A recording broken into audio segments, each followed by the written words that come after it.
In January 1811, something happened along the Mississippi River that most history books barely mention. Hundreds of enslaved people in Louisiana bravely led the biggest slave revolt in U.S. history.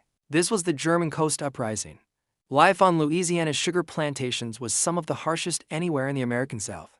But beneath the violence and cruelty, a movement was forming. Most enslaved people came from the Caribbean or Africa, where they had military skills. And just a decade earlier, the Haitian Revolution had proved that freedom was possible. On January 8th, Charles Deslons, an enslaved driver known for his intelligence and leadership, helped put a carefully planned revolt into motion. It wasn't just a random thing. There were secret talks happening all over the plantations. The goal was bold: march toward New Orleans, gather more supporters along the way, and challenge the slave-holding system at its core. Almost 500 enslaved people joined them as they floated downriver. Witnesses described them marching in formation, beating drums, and moving with the discipline of an organized army. They had axes, hoes, and a couple of stolen guns.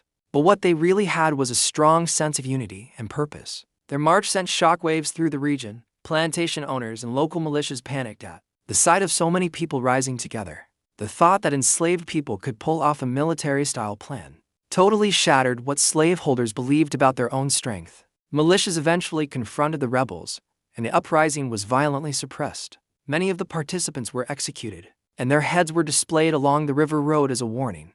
Warnings like that only pop up when the powerful are scared.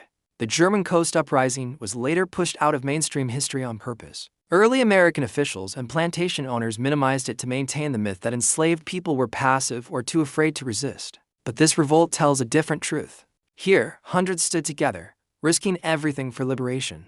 They show us a major myth in American history, that enslaved people never fought back. The German Coast Uprising shows that they did boldly, bravely, and in numbers large enough to shake the foundations of slavery itself.